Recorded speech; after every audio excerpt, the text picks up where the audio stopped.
What is going on, guys? In today's video I will show you the top 3 best Sorceress builds in POE of Exile 2. In this guide I will give you a quick overview of the best setups for both ascendancies, so the Stormweaver and the Chronomancer. Then I will explain what skill gems and upgrades should you focus on. Then as well we'll see what is the best gear and how to get it for both the mid game and end game.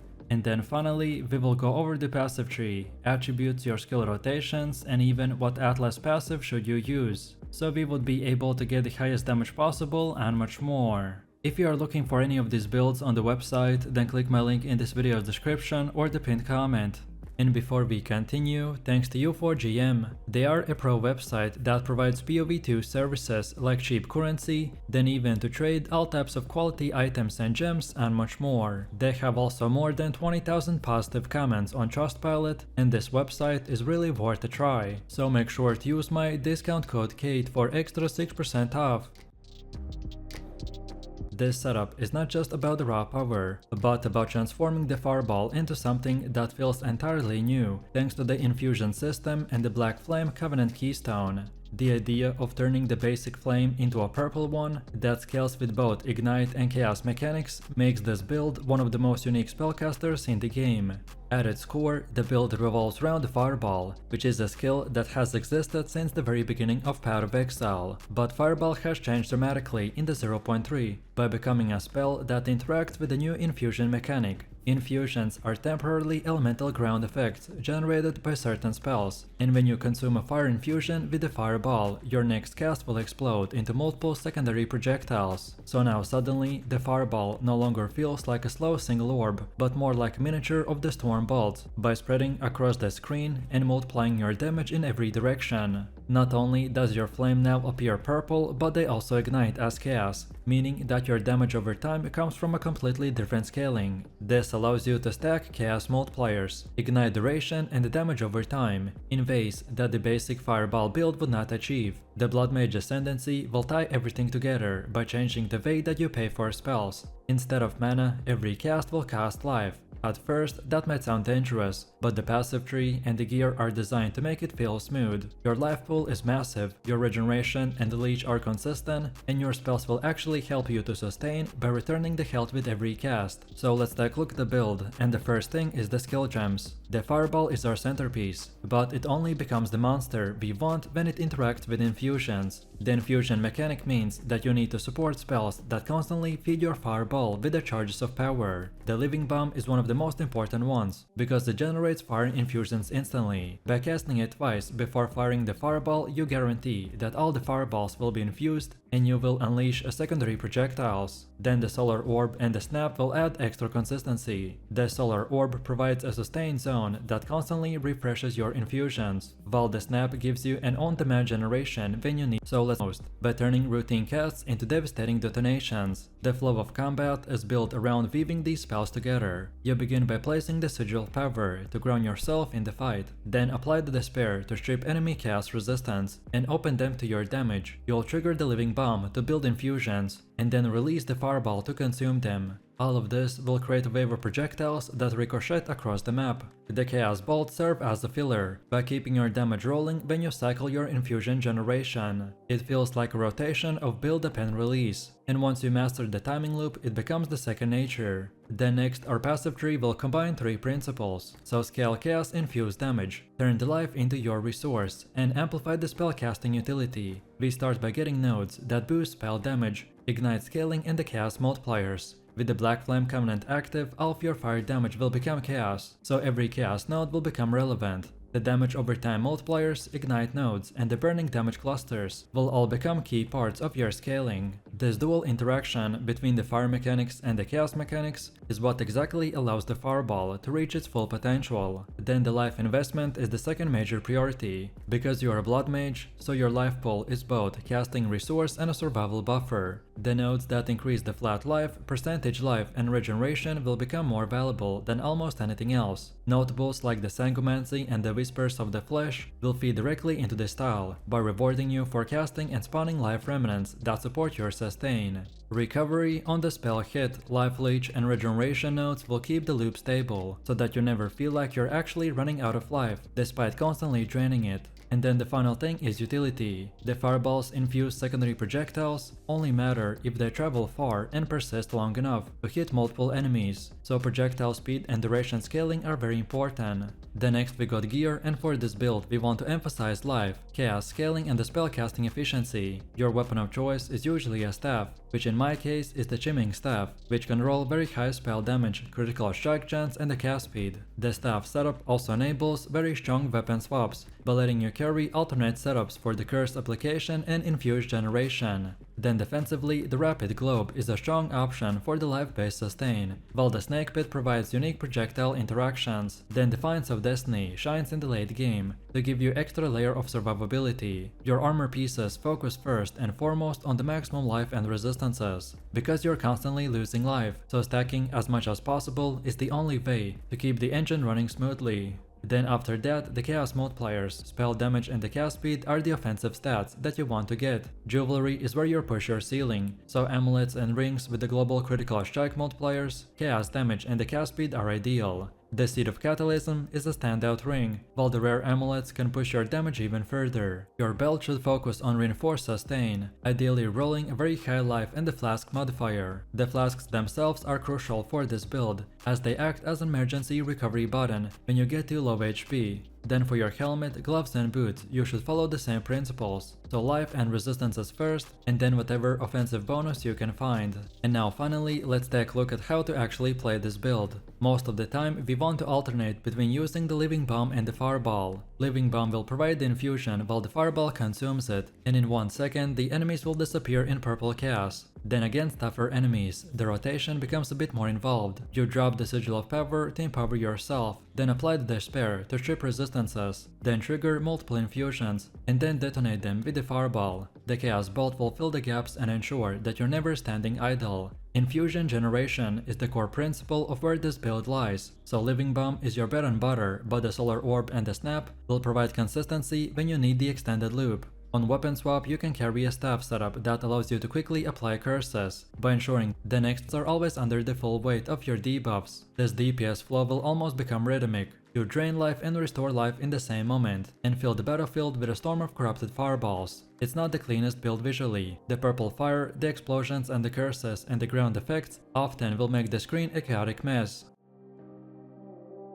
This is a build designed to take you through the hardest content with a single ability at its core. Everything revolves around Spark, which is a spell that fills the battlefield with dozens of projectiles that ricochet, bounce and zap their way through the enemies, until nothing is left standing. With this setup, the Spark is pushed to its absolute limit, and the result is a widescreen lightning storm that leaves no survivors. What makes the build special is how it combines the Spark with the Blood Mage archetype. Instead of worrying about the mana or juggling awkward resource management, every cast is paid for directly with a life. On paper, that might sound risky, but with the right passive tree choices, gear and the flask setup, it actually feels incredibly smooth. You're draining your HP constantly, but also replenishing it instantly through the regeneration and the natural sustain provided by the Blood Mage mechanics. This means that you can cast endlessly without running dry, and it creates a unique rhythm where your survival and the offense is intertwined. This build achieves a 100% critical strike chance for all the spells, which means that every spark projectile, every orb and every supportive proc is guaranteed to crit. So let's take a look at the skill gems, and at the heart of this build is the Spark. This is the ability that does almost all the work. You'll want the Spark linked to the Pierce, rapid casting, prolonged duration and the pinpoint critical. This combination ensures that every spark projectile will travel farther, last longer and hit harder. The Pierce allows them to shred through the packs of monsters without stopping. Then rapid casting speeds up your firing rate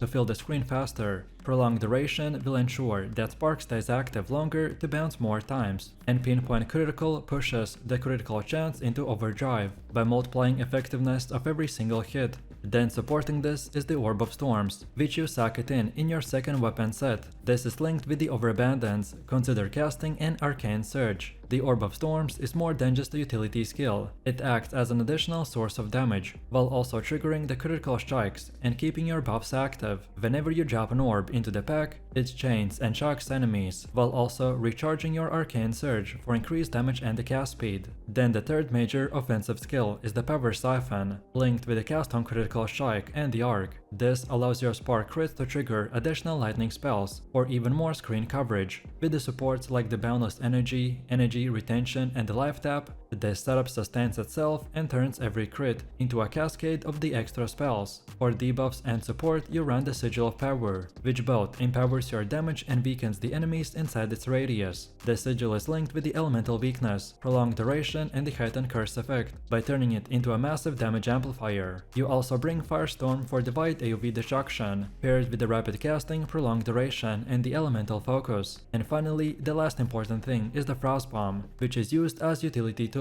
to reduce the enemy resistances, and it is also linked with the Potent Exposure, Remnant Potency and the Heightened Curse effect.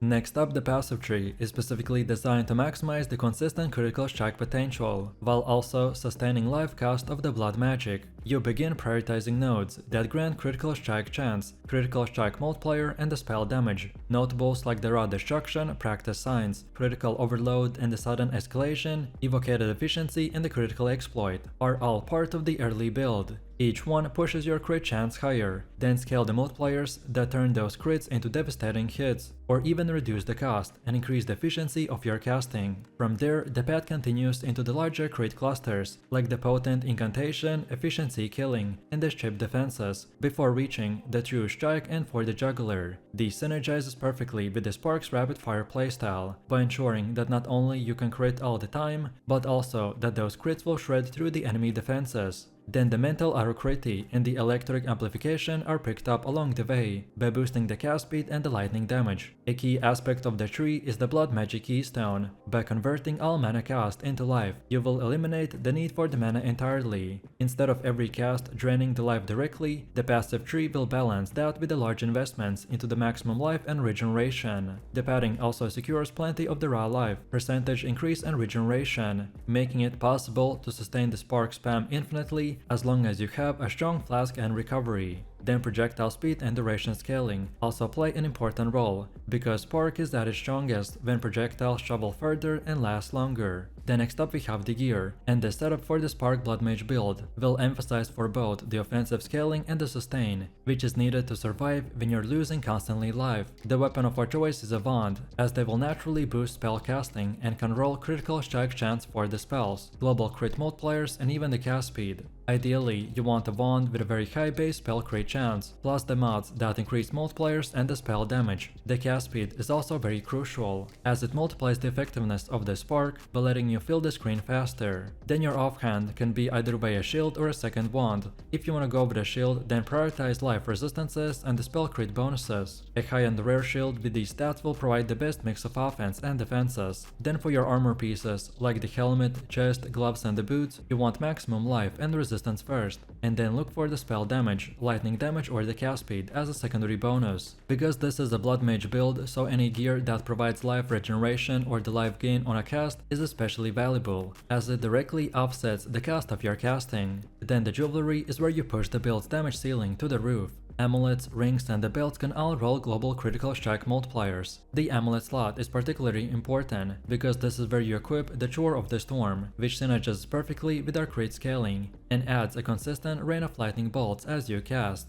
Rings can fill in resistances while also offering a crit and lightning damage. Then the belt should reinforce survivability, ideally with a heavy life roll and a flask modifiers that make your sustain loop even smoother. And now finally, let's see how to actually play this build. In practice, it feels like unleashing a thunderstorm every time you hit your cast key. Your default mode is to spam the spark continuously, by filling the screen with projectiles that pierce and bounce endlessly. With the prolonged duration and the pierce, sparks will zip around the battlefield longer than you've cast them, by ensuring that every enemy is eventually struck. And because you're crit capped, each hit is devastating. And with the cast on crit setups, every crit also triggers additional spells like Arc that multiply multiplies your damage even further. Then for general mapping, the flow is simple. You enter a pack, then drop the Orb of Storms and then start casting sparks. Orbs will keep you buffed rolling, while the sparks clears everything, and then the Sigil of Power can be dropped for the tougher rares or the clusters. Then Firestorm and the Frost Bomb are used for the supplemental tools, either way for the weak bosses with resistances, or to cover divide areas in additional AoE damage.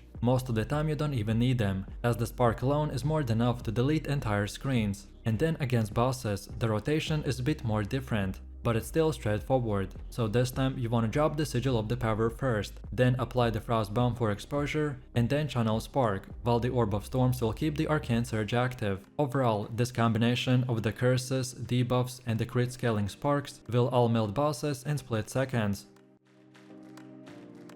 This build takes the full advantage of the brand new Elemental Infusion system, which fundamentally changes how Elemental casters will scale their damage. Instead of committing to just fire, cold, or lightning, this character will combine all of these together by creating such a big offense that not only clears maps quickly, but also melts bosses when all the effects are stacked. In the early campaign, the Sorceress feels fairly standard. You'll be tossing out spells like the Spark, Firebolt, and the Freezing Shards as your bread and butter, but the real magic happens once you hit Act 3 and unlock the Elemental Infusions. At that point, the build transforms into something entirely new. Every cast will feel multiple elemental states, so set the enemies with the fire, freezing them with a solid cold, and shocking them with the lightning all at once. It's a level of synergy that feels almost unfair. The design psychology behind this build is also important. I've created it with a solo self-found in mind, meaning that you don't need to rely on trading or chasing after specific uniques to succeed. That makes it perfect as a league starter or for anyone who doesn't want to stress about the prices and the gear availability. So offensively, we focus on stacking spell levels, the cast speed and penetration nodes, so that your spells always feel OP. The overlapping shocks, freezing and ignites just don't increase your DPS, they will give you incredible control over the fights. The build is fast, flexible, and incredibly satisfying to play. So let's take a look at the skill gems, which is the heart of any build. The early game is all about practicality and the ease of use, while the mid to the late game transitions into a synergetic infusion-driven setup. At the very start, you will be working with the Spark, Firebolt, and the Freezing Shards. The Spark is great for AoE clearing because of the random projectile behavior, while the Firebolt provides strong single target pressure, especially on the early bosses. Freezing Shards is deceptively strong because it shotgun hits enemies at a close range, while also providing reliable freezing utility. As soon as you reach Act 3, the real power spike comes from the introduction of the Siphon elements. This gem is the centerpiece of the build. It's what allows you to sustain infusion and stack overlapping elemental buffs. From here, the gameplay loop becomes less about spamming one spell and more about rotating through the different elements to maximize the infusion system. Early on, you want to focus on the added elemental damage, faster casting, and the controlled destruction. As your gear and levels improve, you will transition into the elemental focus, increased critical damage, and the spell echo for the explosive scaling. Then priority should always be on the cast speed and the damage multipliers, as they make the gameplay feel much smoother while also boosting the raw numbers. When it comes to the gem upgrades, you want to prioritize quality on your most important skills, so the Siphon elements being the highest priority,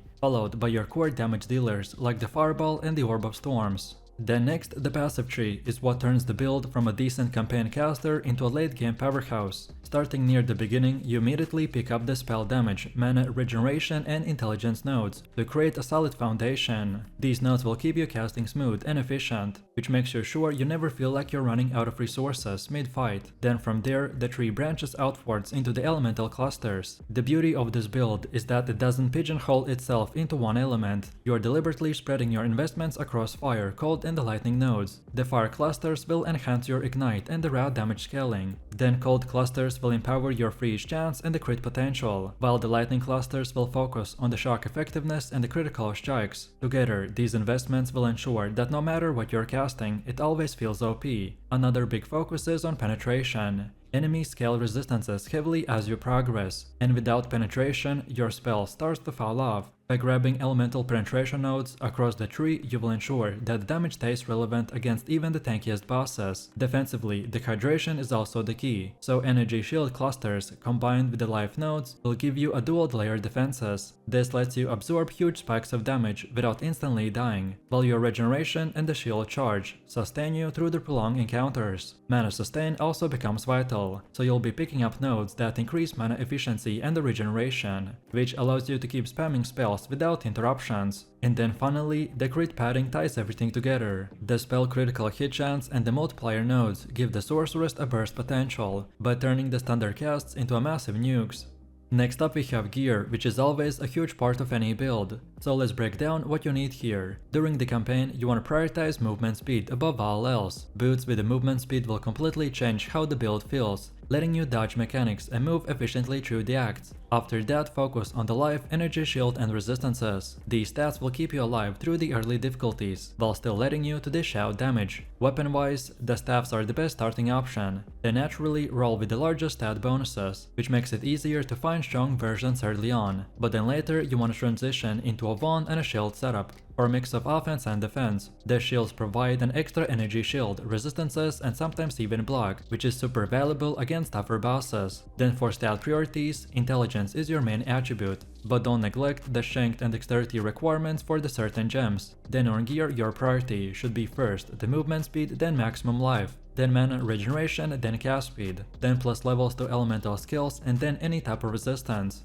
Energy shield scaling should always be secondary, but still relevant. By combining life with the ES, you will get a durable hybrid defense that feels safe in both campaign and maps. Unique items are not required for this build, but if you happen to find early game uniques like the movement speed boots with the energy shield bonuses, or even a wand with the extra spell damage and the chaos resistance, then they can make your leveling much smoother. And remember, the entire design of this build is for solo self-found, so everything you need can be obtained through the normal progression. And now finally, let's see how do you actually play this build. Early on, you want to rotate between the Spark for AoV and the Firebolt for single target damage. Freezing Shards is a great third option if you pick up a cold base staff, as it gives a great freeze up time. Then combine these with the Frost Bomb for the AoV nukes and the Flame Wall for projectile damage boosts. By Act 3, once infusions come online, then the build's gameplay loop changes. You will rotate between the spells of different elements to maintain multiple infusions simultaneously. For example, you want to cast the Orb of Storms near the enemies to generate the lightning infusions, then drop a Flame Wall for the fire infusions, and then follow that up with the cold spells like the Frost Bomb to trigger the freezing. This rotation ensures that you're stacking all three elemental buffs by maximizing both the damage and crowd control. Then in the maps, the Sorceress shine with mobility and stacking damage. You'll dart around the packs, setting up infusions, and watching as entire groups of enemies get deleted in overlapping effects. Against bosses, you control the fight by freezing them in a place, while stacking ignites and shocks for massive sustained DPS. The defensive gameplay revolves around keeping your energy shield topped off, then maintaining resistances and dodging big telegraph hits with the movement speed. Overall, this build is fluid, responsive, and incredibly high DPS.